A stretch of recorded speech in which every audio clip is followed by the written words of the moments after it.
সুতাহাটার সমষ্টি উন্নয়ন আধিকারিকের দুয়ারে স্কুল ছাত্রীদের স্মারকলিপি প্রদান। অবিভক্ত মেদিনীপুর জেলার বিদ্যাসাগর জন্মগ্রহণ করেছিলেন। শিক্ষায় মাধ্যমিক এবং উচ্চ মাধ্যমিকে এগিয়ে থাকে এই জেলা।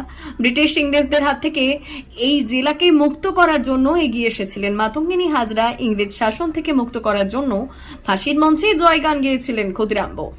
শিল্প শহর প্রতিষ্ঠাতা সতীশ চন্দ্র সামন্ত। যেই জেলাতে স্বাধীনতা 1947 সালের 15ই অগস্ট স্বাধীন রাজ্যের দায়িত্বে নিয়েছিলেন ডক্টর প্রফুল্ল চন্দ্র ঘোষ। তিনি স্কুলের ছাত্রছাত্রীদের পঠন পাঠন এবং বুনিয়াদী শিক্ষা ব্যবস্থার জন্য তৈরি করেছিলেন লোক ভারতী ট্রাস্ট। ভারত সরকারের বিভিন্ন প্রকল্প নিজের জায়গায় পরীক্ষামূলকভাবে শুরু করেছিলেন। একই ছাদের তলায় হোমিওপ্যাথি এবং এলোপ্যাথি চিকিৎসার গবেষণা তৈরি করেছিলেন, যার উদ্বোধক বৈজ্ঞানিক ডক্টর সত্যেন্দ্রনাথ বসু এসেছিলেন। সেই জেলা স্কুলে পঠন পাঠনের অব্যবস্থার জন্য স্কুলের ছাত্রীরা স্কুল প্রাঙ্গণ ত্যাগ করে উপস্থিত হলেন প্রশাসনের দরজায়। সূত্রে জানা যায়, এর আগেও অনেকবার জানিয়েছেন প্রশাসনকে, কিন্তু কাজের কাজ কিছুই হয়নি।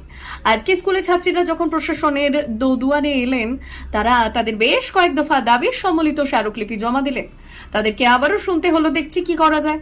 বর্তমানে রাজ্য সরকার শিক্ষার জন্য বিভিন্ন প্রকল্প গ্রহণ করেছেন, বিশেষ করে সবুজ সাথী এবং কন্যাশ্রী, এবং পঠন পাঠনের জন্য বিভিন্ন স্কলারশিপের ব্যবস্থা করেছেন। সেই স্কুলের প্রধান শিক্ষক মাসে একদিন আসেন, ক্লাস নেন না।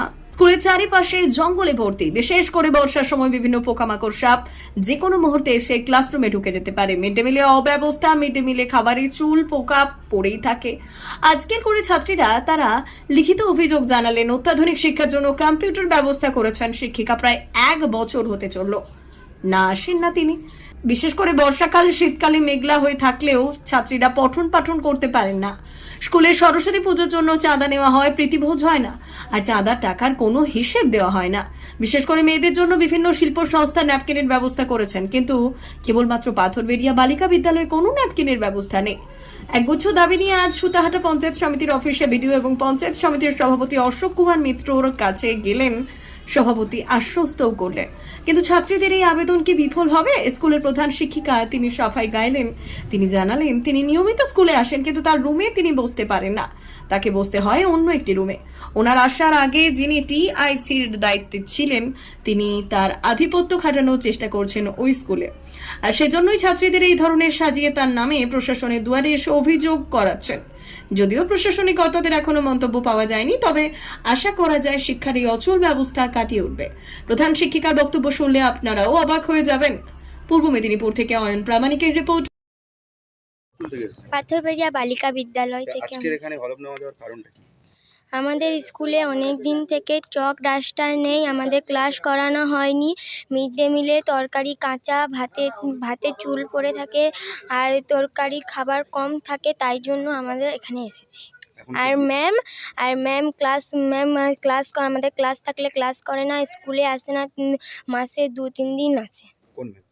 Head ma'am HM Manju Sau. আমাদের স্কুলে কোনো ক্লাস হয় না, আমাদের শিক্ষক শিক্ষিকা কোনো ভালো নেই। আমাদের HM মাসে আসে, 2-3 দিন এসে পেজেন্ট খাতায় সাইন করে চলে যায়। আমাদের ক্লাস থাকলেও উনি করেন না। এখন হচ্ছে ম্যামের উপর কোনো কি সিদ্ধান্ত নিয়েছে স্কুল কর্তৃপক্ষ? না। এখন কি চাইছেন আপনি? আমরা চাইছি যে আমাদের স্কুলটা ভালো মতন চলুক। স্কুলে আর কি কি সমস্যা হচ্ছে? স্কুলে আমাদের চক ডাস্টার নেই, আমাদেরকে কোনো ম্যাডাম আমাদেরকে ভালো মতন বুঝাতে পারছে না চক ডাস্টার লাগবে।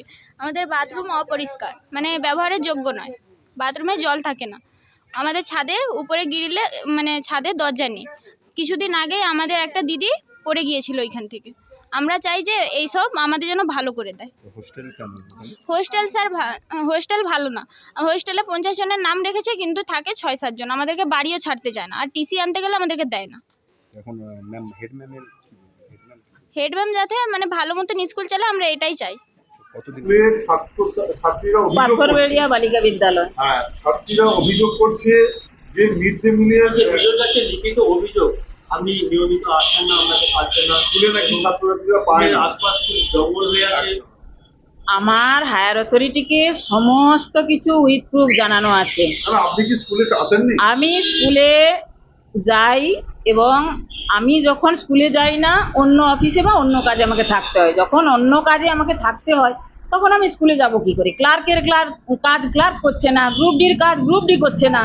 তারা আমাকে লিখিতভাবে এক প্রকার জানিয়ে দিয়েছিলেন যে আমরা কাজ করব না, এবং সেই বেসিসে ওনারা আগে ঠিক সেই মতো, কাজগুলো কি আপনাকে করতে হয়? হ্যাঁ, ক্লার্কের সমূহ কাজ আমাকে করতে হয়, এবং গ্রুপ ডি গ্রুপ সির মানে গ্রুপ সির কাজ তো করতেই হয়, আর গ্রুপ ডির কাজ অনেকখানি করতে হয়। স্কুলে পায় এবং আপনাকে? এবং আমি যখন যাই বড় গেটটা বারবার বলা সত্ত্বেও খোলা থাকে, সেই গেটও আমাকে লাগাতে হয়।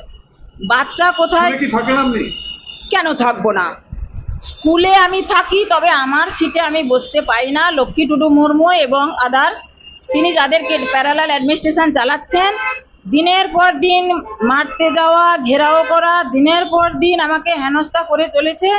এবং আমার কোথায় বসেন? সিটে আমি নিচের ক্লাসরুমগুলোর একটা রুমে, সেখানে মানে বাচ্চাদের ক্লাস হয় না, কি আলাদা কোনো room নিচের ক্লাসে অন্য কোনো রুমে আমরা যে সমস্ত শিক্ষকরা কাজ করি, এরকম HM সহ 6 জন টিচার, মানে HM কে নিয়ে 7 জন টিচার আমরা রয়েছি।